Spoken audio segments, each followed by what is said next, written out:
threaten my people with slavery and death. This is madness!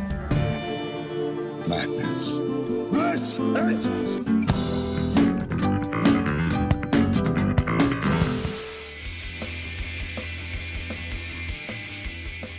Comic book movies can be hit or miss.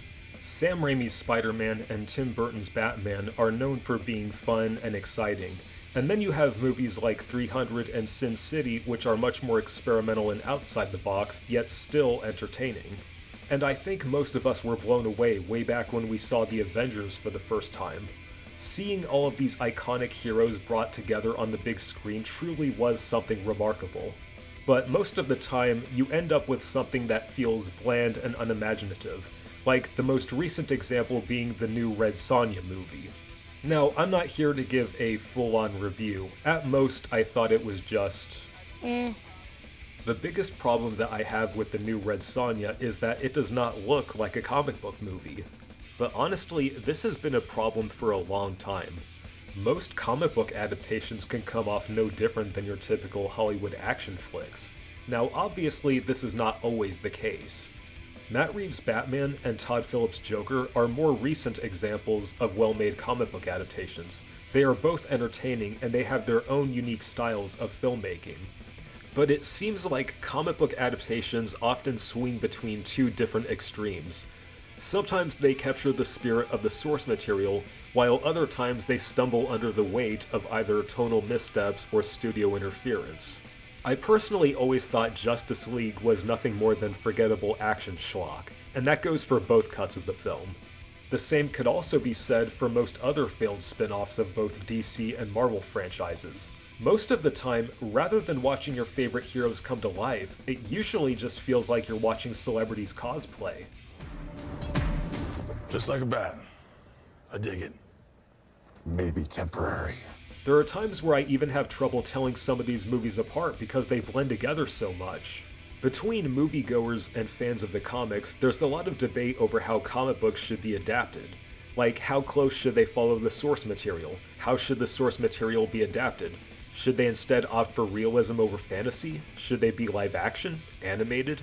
There are even some people who believe comic books should never be adapted. Now, there are plenty of things that go into making a good movie, but when it comes to comic book movies, one of the key ingredients is stylization. And with comic books, stylization is normally built around two things: surrealism and color theory.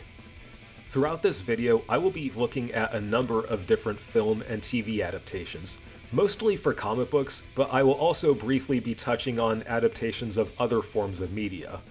Each of them are different from each other, but they all have their own unique styles that pay homage to their source material. That's right, this video is all about stylized cinema.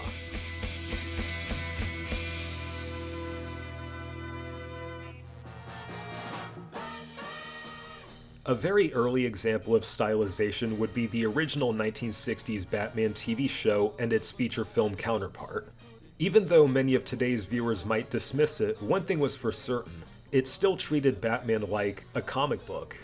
While it is undeniably campy, this actually worked in its favor. The showrunners borrowed plenty of visual aesthetics from psychedelic hippie flicks and European art house films. Those tilted Dutch angles are way more effective than some viewers give them credit for. The costumes and set designs are all vibrant and colorful, which is exactly how the comics looked at the time. People have also criticized the 60s Batman for being too lighthearted. Now, it is true that the earlier Batman comics were pretty dark, and there were even times where he killed bad guys. The comics from the 50s and 60s were taking a much lighter tone, and so that's what was expected of the TV show, especially since the target audience was children. Hold tight, bat turn.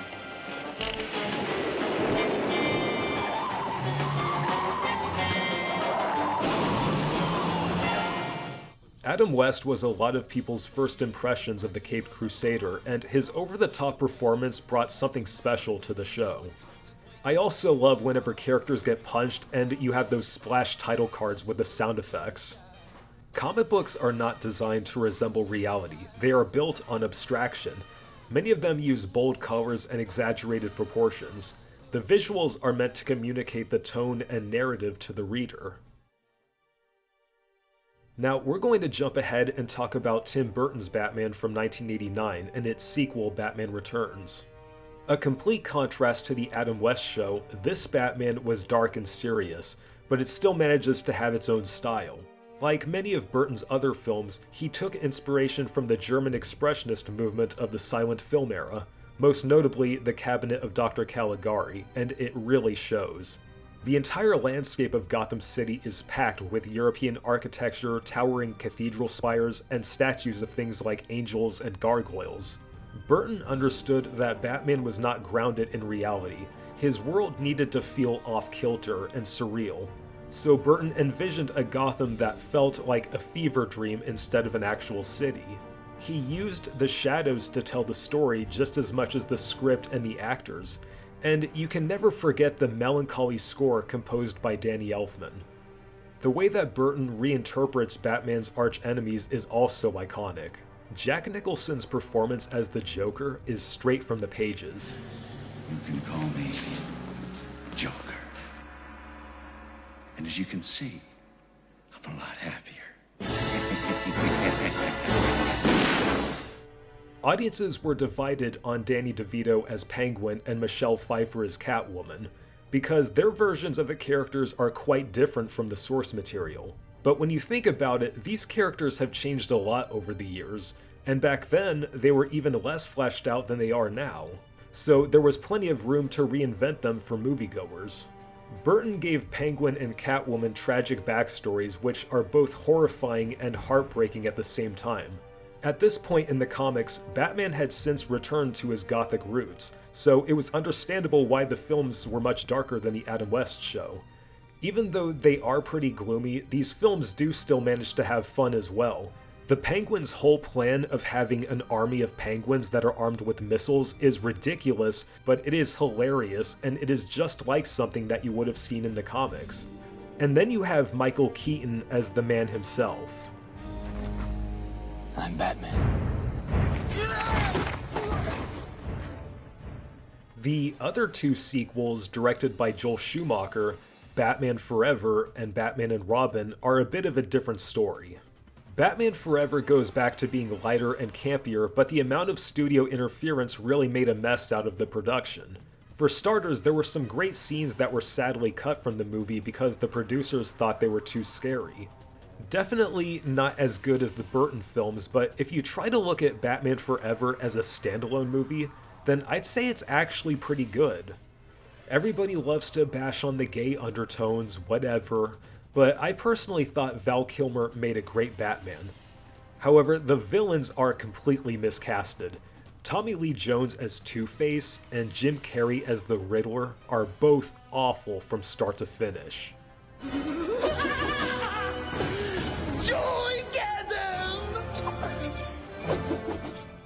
It might be a flawed movie, but Schumacher did introduce his own unique formula to the Batman universe. His use of both neon and blacklight show us a whole other side of Gotham. I love the designs of the Riddler's lair, the street gangs, those two henchwomen that work for Two-Face, and just the completely exaggerated look of the entire city. In their own separate ways, Joel Schumacher and Tim Burton treated Batman as a mythic figure who belonged in a world that was removed from reality. They weren't afraid to distort space and exaggerate the tone. They designed their worlds to feel like a comic world brought to life. And whether you prefer Burton's gothic romanticism or Schumacher's campiness, there's no denying the artistic conviction in both approaches. But stylization cannot always save a movie from being bad. The fourth film in the series, Batman and Robin, is a prime example of this. There's nothing I can say about this movie that hasn't already been said. Even Joel Schumacher himself apologized for directing it. If there's anybody watching this that, let's say, loved Batman Forever and went into Batman and Robin with great anticipation, if I disappointed them in any way, then I really want to apologize, because it wasn't my intention. My intention was just to entertain them. There is no amount of stylization that could have saved it from being a disappointment. It's like having a beautiful brand new sports car, but it doesn't have an engine to make it run. In other words, a comic book movie needs to have a perfect balance between establishing style and substance. And you know, sometimes stylization is not always the answer. Some directors will instead experiment with realism. Two examples would be Christopher Nolan's Dark Knight trilogy and Mark Webb's Amazing Spider-Man films. If they do have one thing in common, these films have reinvented these heroes into a more realistic world, and there's nothing wrong with that. Now, while I do much prefer the classics, it is always interesting to see what a different director is able to come up with. Sometimes you can make realism work, and these films have proven that that's possible. You know, in the future, if you're gonna steal cars, don't dress like a car thief, man. What are you? You a cop? Really? You seriously think I'm a cop? Now, let's talk about Sam Raimi's Spider-Man trilogy. Obviously, each version of Spider-Man brings something new to the table, but part of the reason why the Raimi trilogy is still so iconic is because they're not just superhero movies. They're not just about Spider-Man, they're about Peter Parker. It's about this young guy who the viewers can relate to, and I think that's what makes it feel more like the source material. You have a leading cast that does an amazing job at bringing each of the characters to life. Tobey Maguire, Kirsten Dunst, Willem Dafoe, and then you have the amazing set pieces and cinematography. The colors might be a lot more subtle than the other films I've mentioned so far, but they are still bright and vivid just like a comic. There's a lot of unique camera angles that are much more dynamic and experimental than most action movies that were being made at the time. The scene where Peter learns to use his powers for the first time is framed entirely as if it were straight from the pages. I especially love the montage when he's designing his costume, and there's just all these transitions with drawings, and then you see the spider crawling by with the red and blue colors of his costumes. It just works so brilliantly. The Raimi trilogy does not just use stylization for visual flair, but also to push the viewer's imagination. These are not just mindless action films, there's a certain level of sincerity. Remember, with great power comes great responsibility. They obviously do take some creative liberties, but changes should be expected when adapting a story for different crowds. And honestly, the organic web shooters are pretty cool. In short, the Raimi trilogy really does get at the heart of the original Spider-Man. Well, except for the third movie, I think they really dropped the ball on that one. Keep in mind, this was all long before there were any cinematic comic book universes for Marvel or DC. During this time though, there were a lot of standalone movies based on comics. Most of them wound up being forgettable popcorn movies such as Daredevil, Catwoman, Green Lantern, Punisher, Ghost Rider, Superman Returns, Elektra, and wow, I completely forgot that there was a Man-Thing movie. Trust me, it's bad. The Marvel Cinematic Universe was not even established yet until you had movies like Iron Man, Thor, Incredible Hulk, Captain America, and then of course you had the Avengers, which brought everything full circle. Now, I'm not going to argue over whether Marvel or DC does it better because I think they've both been going through a rough patch lately. Marvel is desperately trying to relive their glory days, and DC is still trying to get the ball rolling. But again, I hate to repeat myself, but if you compare each of their failures to each other, you start to notice a pattern of bland action flicks without any style of their own. I know that I'm probably going to piss off the Snyder cult by saying this, but I was so disappointed by Zack Snyder's involvement in the DC cinematic universe. People can feel free to disagree with me on this, and that's cool, but I believe Man of Steel, Dawn of Justice, and Justice League all suffered from the exact same problems. Having famous actors in costumes fly around CGI explosions is not enough to make a movie about superheroes. Snyder's films were just so bland and forgettable, and it's really sad because you can't help but wonder how good they could have been, especially when you compare them to some of Snyder's other comic book adaptations before working on the DC cinematic universe. His adaptation of Frank Miller's 300 was a film that pushed stylization to the next level, with its extensive usage of chroma key backgrounds and other digital effects, shot entirely on a soundstage. The subdued colors perfectly replicate the painted look of the original comic. All of the fight scenes are beautifully choreographed and taken directly from the pages, which were used almost as a direct blueprint for the film. Many famous panels were recreated by shooting them in slow motion. That way we get to see them on screen for much longer. You also have to appreciate all of those wide shots where you have tons of actors all on screen. It's almost like an Italian Renaissance painting. You also have some creative use of silhouettes, which is one of Miller's trademarks with his artwork. The 2007 CGI might have aged poorly, but I personally think it adds to the dreamlike fantasy look that the film is going for. The movie just does so many things right, but Snyder had a really hard time convincing the executives at Warner Brothers to greenlight it, because they thought the concept was too bizarre. So what he did was he put together a slideshow with voices and video effects on top of panels from the comic, hoping that it would convince the Warner Bros. Executives. But it didn't work. So Snyder then had to film a 90-second sequence of a single Spartan fighting an army of Persian soldiers, and that was what finally convinced them to greenlight the movie. And look what happened. 300 wound up being both a financial and critical success. Some fans even consider it to be one of the most faithful comic book adaptations ever made. Now, undeniably, the movie follows the comic almost word for word, but unfortunately this causes a multitude of problems. Aside from the shameless homophobia, See, rumor has it, the Athenians have already turned you down. And if those philosophers and boy lovers have found that kind of nerve, then... We must be diplomatic. And of course, Spartans have their reputation to consider. Choose your next words carefully, Leonidas. another problem is that if you've read the comic, then the movie just becomes way too predictable. You know what's going to happen before it even happens. Regardless about how some people may feel, sometimes things need to change. Organic web shooters. After 300, Snyder's next comic book adaptation was based on Alan Moore's Watchmen.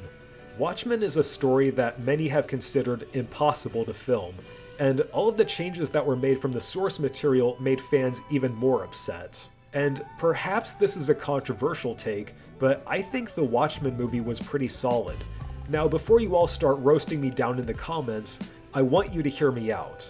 Alan Moore is a fantastic comic book writer, and I have nothing personal against the man himself, but he is perhaps one of the most vocal critics against comic book movies, going so far as to claim that comics should never be adapted. He is especially critical when his stories and characters are adapted by other writers and filmmakers, even going so far as to have his name taken off any movie based on his work. My problem is that Alan Moore is the same writer who turned Mr. Hyde into a superhero and Dorothy of Oz into a sex addict. The only difference is that the authors who created those characters are not alive to complain about it. Now, don't get me wrong, Moore is allowed to believe what he wants, and he's even allowed to write what he wants. I am a strong believer in creative freedom, but even if you do try to make the argument that Moore was screwed over by DC Comics, I am still sensing a huge contradiction. I think it's wrong to say that stories and characters should never be adapted. Many great stories have had countless adaptations over time, and they have given many talented people chances to showcase their own unique ways in telling the same story. Unfortunately, since Alan Moore hates adaptations, a majority of the fanbase immediately wrote the film off before it even came out. While it might not be perfect, the Watchmen movie is undeniably one of the most ambitious comic-to-screen adaptations ever filmed, especially when watching the director's cut if you have time to sit through a movie for that long. Like 300, cinematographer Larry Fong recreated many famous panels, matching the composition, and once again shooting many of them in slow motion. Jeffrey Dean Morgan, Malin Ackerman, and Jackie Earle Haley really did embody each of the characters that they played, instead of just acting like some highly paid cosplayers. I especially think Billy Crudup's performance as Dr. Manhattan is sadly underrated. He really does his best at making you feel empathy for his character and the predicament that he's going through. Each of the actors' performances really do carry the movie. It was also real creative how the filmmakers replicated the altered versions of different time periods. I feel like most filmmakers would have tried too hard at trying to make it look like a nostalgic ad for Hairspray or something, but Watchmen doesn't do anything like that. I also thought those weird animated scenes were a nice touch as well. And also, the music choices are just perfect. The funeral scene with Sound of Silence by Simon and Garfunkel was such an emotional moment, and the opening title sequence with Bob Dylan's The Times They Are A-Changin' might be one of my favorite introductions to any movie.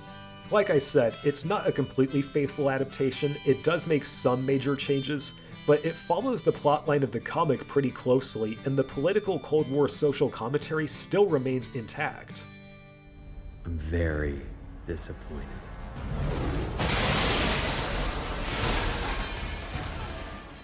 Even if you're not a fan of the movie, I think it's sad that more people cannot appreciate the amount of effort that went into trying to recreate the look and feel of the original comic. And it really blows my mind that Zack Snyder's later work with DC is so bland when you compare it to Watchmen or 300. Now I want to talk about a movie that I have mixed feelings on.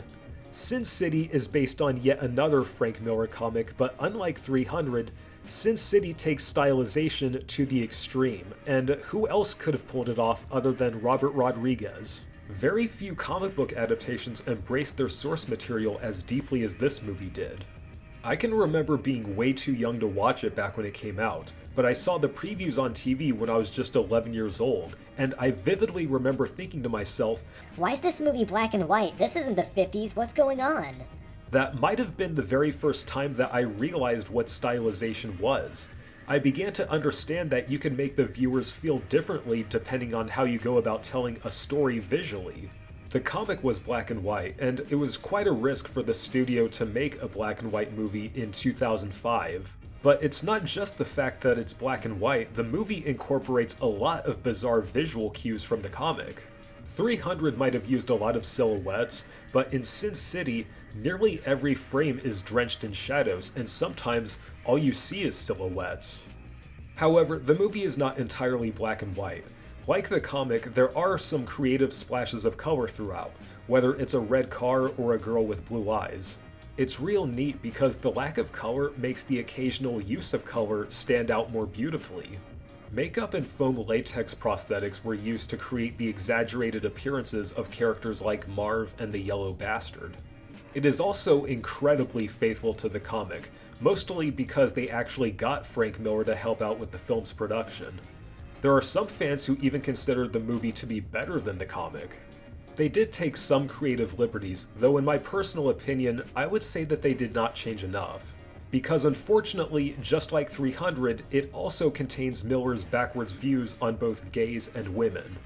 That is one of the film's biggest shortcomings, so I will reiterate that sometimes changes do need to be made when adapting the story, especially if you want people to care about your main protagonist. Despite my criticisms, the movie proved how powerful stylization can be when a filmmaker refuses to compromise the unique look of the medium that they are adapting.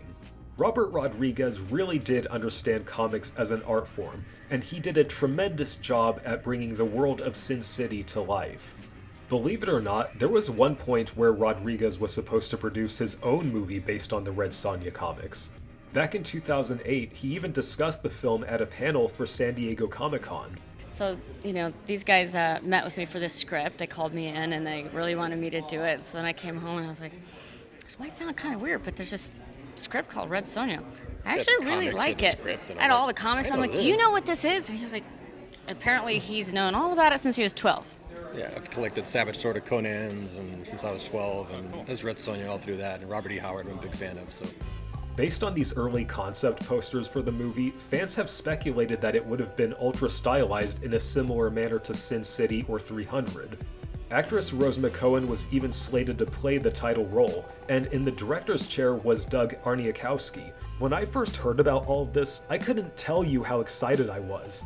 Unfortunately, the project with Rodriguez fizzled out, and the concept for a Red Sonja movie wound up in development hell for many, many years. The idea would be passed around to a multitude of different directors until it was finally greenlit, and what we got in the end is this. The Red Sonja movie would finally come out in August of 2025 with a whole new film crew. And all I can do is go back to what I said at the beginning of the video.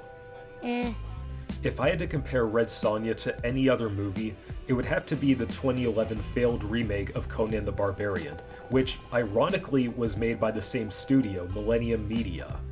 The whole thing is just a bunch of exposition dumps, followed by bland action scenes, followed by more exposition dumps, followed by more bland action scenes. The original Red Sonja comic by Marvel took place in like a colorful psychedelic fantasy world. There's unicorns, fairies, armies of skeletons, and all these other weird creatures based on mythology. In a lot of ways, it's like the world that you would see in a Frank Frazetta painting. Now, in the movie, the locations they chose to film look nice sometimes, but the set pieces and the creature effects look like they were all recycled from Wrath of the Titans or something. Like, they just look really stock and uninspired. And the colors look completely washed out for most of the film. There's no style, there's no substance, there's no imagination whatsoever. It seems like the film completely abandons its comic book roots altogether. It tries so desperately hard to be like a Roland Emmerich blockbuster, and it fails miserably. And I feel really bad for the lead actress Matilda Lutz, because she actually does a very good job. But there is just nothing that could salvage this movie. Most of the other actors are just phoning in their performances. You could tell that the studio had no faith in Red Sonja, because it was only given a one-night showing and there was hardly any marketing for it at all. And just to add insult to injury, it was released 2 weeks early in Russia of all places before it even got a North American release. Clearly, the project fell into the wrong hands, and I think the reviews speak for themselves. Usually I disagree with mainstream critics, but this is a rare exception where I'm completely on board. I really do believe that if the filmmakers had tried making something experimental like 300 or Watchmen or Sin City or any of the films I've talked about, then perhaps Red Sonja could have been a masterpiece. I would even go so far as to say that Morbius is a better movie. Yes, Morbius might have been bad, but I think it paid way more homage to the original comics than Red Sonja did. You see, even when I watch a bad comic book adaptation, I still try to look for subtle nuances that make it stand out from the bunch. Surprisingly, even Morbius, with all of its flaws, it somehow managed to do a couple of things right. For one thing, the film's use of the color red really stood out to me. It seemed like it was meant to be an homage to Spider-Man's co-creator Steve Ditko. Not a lot of people know this, but before he was known for drawing Spider-Man, Steve Ditko was originally known for drawing horror comics. A lot of old comics had limited coloring techniques, and it was a very common motif to use the color red as a way of indicating danger, especially in horror comics, and I thought it was neat that the film used the same motif. At the very least, Morbius tries to be fun and weird. When you have a scene where the villain is vamping out while dancing to a song about having sex, do you honestly think it's supposed to be serious? I cannot help but respect the movie for knowing what it wants to be. It wants to be campy, weird, creepy, and that is ultimately where the entertainment comes from. But while we're on the subject of horror comics, I want to bring up a little film from 1982 called Creepshow, directed by George A. Romero and written by Stephen King. Even though it's not directly based on a comic, it was inspired by horror anthology comics from the 1950s, most notably Tales from the Crypt. And boy, they really went all out with stylizing this movie like a comic book, with panels and caption boxes. It tells multiple short stories, and each one transitions from live-action scenes into drawings on pages. Whenever something scary happens, they have these colored light gels illuminate the whole screen red and blue, and the backgrounds are replaced with these weird ink drawings. The acting performances are deliberately cheesy and comical.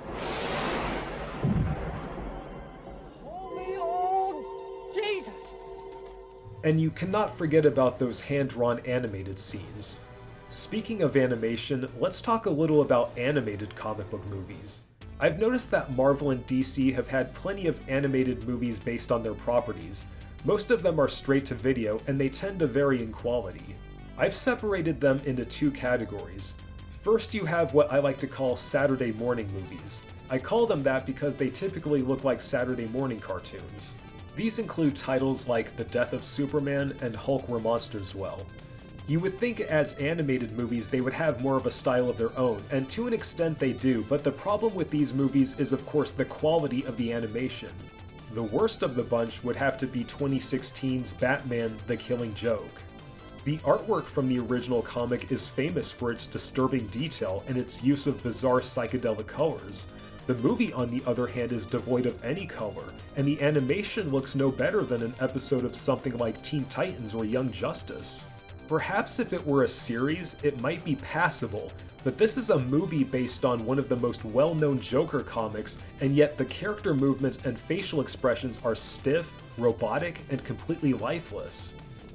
On the other end of the spectrum, there's also been plenty of anime films based on superhero titles. These include titles like Catwoman Hunted and Iron Man Rise of the Technovore. Now, while these films might appeal to a different demographic, it is still really fascinating to see a Japanese interpretation of all of these classic American superheroes. The best example would have to be Batman Gotham Knight. The movie tells multiple short stories that revolve around Batman. All of the stories were animated by different Japanese studios, and it is really pleasing to the eyes.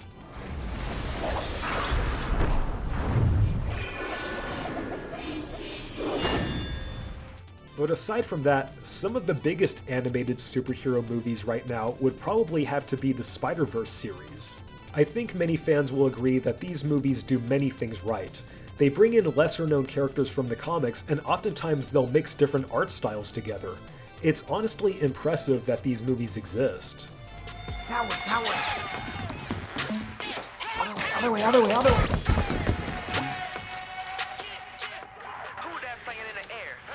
Hey there. Do animals talk in this dimension? Because I don't want to freak them out. And then you have 1993's Batman Mask of the Phantasm, a spin-off of the animated series. The film is highly regarded for its smooth, beautiful cell animation, with an art style reminiscent of the old Max Fleischer Superman cartoons. It would have been nice if we'd gotten more movies like this, and apparently Warner Brothers was considering it. But due to lousy marketing, Mask of the Phantasm was a complete failure, canceling all future plans for theatrical animated films based on DC Comics. But it really would be nice to see a comic book movie that actually looks like a comic book. The detailed fight scenes, the emotions on characters' faces. The closest thing that I could think of would probably be the original Heavy Metal. Did that shock you? Based on the Sci-Fi magazine, Heavy Metal used the technique of rotoscoping to transform live-action footage into animation. This helped them create realistic movements and facial expressions. There were in fact a lot of movies like these in the 1980s. These include Fire and Ice, Star Chaser, American Pop, and others. Perhaps I'll talk more about these movies at a later date, but there were actually a number of comic book artists who worked on some of them. And personally, I always wish that we did have comic book movies that looked like this. But then something else I've been wondering is, when should a comic book adaptation be live action and when should it be animated? Because something that I've learned is that not everything translates well into live action. Stylization is not just limited to comic book movies, the same criticism could also be made for live action adaptations of animated series, books, and video games. The reason why so many fans hate the 1993 live-action Mario movie is because the filmmakers thought that they could turn Mario into a Hollywood action flick. You really have to ask yourself, what was the studio even thinking? And while I do also have my criticisms for the 2023 Mario movie, making it animated was a huge step in the right direction. Because like I said, some things just do not translate to live action. I believe this is the problem that so many people have with live-action remakes of animated movies like Lilo and Stitch or How to Train Your Dragon or those live-action anime remakes on Netflix. The thing is that animated characters are usually supposed to be bouncy and dynamic, which is part of what makes them so appealing. But you start to lose that appeal when you just start replacing everything with live action. There are of course exceptions to this. I've mentioned before in other videos that I believe the reason why the live-action One Piece series turned out so well is because they were able to stylize it with fun performances, dramatic camera angles, and colorful visuals. It's not just live action for the sake of live action. They had to improvise and use their imaginations to make it feel like the source material, and I think that's something that most of these adaptations are lacking. Anyway, what was I talking about? Oh right, comic book movies. Before I start to cap things off, I want to talk about one of my all-time favorite comic book movies, one that I think really establishes both style and substance. That would be Dick Tracy from 1990, directed by Warren Beatty, who also stars as the title protagonist, a police detective trying to bring down Chicago's criminal underworld. Beatty himself was a big fan of the original comic strips created by Chester Gould, and it really shows. Nearly all of the props and set pieces are painted and lit up to look bright and colorful, almost identical to the appearance of a background to a Golden Age comic. The costumes are the exact same way. Everything that appears on screen just completely stands out, right down to the street lamps and garbage cans. There's also these beautiful shots where the camera pans over the whole city with these incredible matte paintings, and then you see the people and cars moving in the background. To this day, I don't think I've ever seen anything quite like it. There's also some pretty strange creative camera angles. The whole movie is so exaggerated and cartoonish, especially the villains, and there is a lot of them. Each of the different gangsters have these prosthetics on their faces so that they resemble how they looked in the comic. They're all so crazy and gross looking. It's like all of the greed and ugliness inside them is just bubbling up to the surface. And then you have Al Pacino as the deranged mob boss, Big Boy. Most people will know Pacino from Scarface, and he's definitely been in some other great films, but I think this is one of the best roles that he's ever played. His character is so over the top and wild. You can tell he's having fun with his performance, and he's got some of the best lines of dialogue. Wait a minute. Wait. I'm having a thought. Oh yes. Oh yes. I'm gonna have a thought. It's coming. It's gone. And of course there's also Madonna as Breathless Mahoney. She is the classic noir femme fatale archetype, which she perfectly embodies. Dick Tracy does not go for realism. Instead, it revels in this fantasy world that the filmmakers wove together. It might not always receive the recognition it deserves, but in terms of stylization, it is one of the boldest and most daring comic adaptations ever brought to the screen. But now, you might be wondering why studios don't make these kinds of comic book movies anymore. And I think there's actually a reason why. In 2014, both 300 and Sin City got their own sequels. One was a critical failure and the other was a financial failure. Not only that, but way back in 2009, Frank Miller directed a spiritual successor to Sin City called The Spirit, which was a major financial flop. You're not making this easy.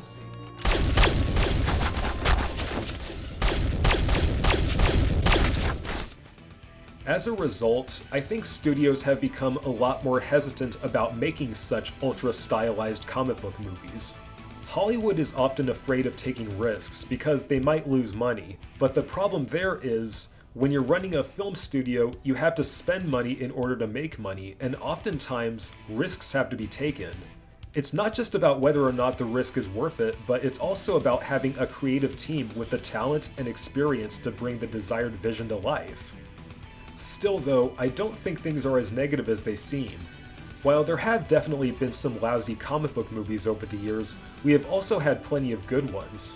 With the recent success of the new Superman, Fantastic Four, and the anticipation for the upcoming Spider-Man, the future for comic book movies seems to show real promise. All we can do is hope that future adaptations honor the legacies of these heroes, and that studios are able to deliver films that not only satisfy longtime fans, but also capture the imaginations of broader audiences, uniting both in the shared experience of seeing these icons brought to life. It is a brand new day. Attention, attention, lady thinks high toy prices fishy. Holy sardine, Batman! Let's not sit on our perch, Robin.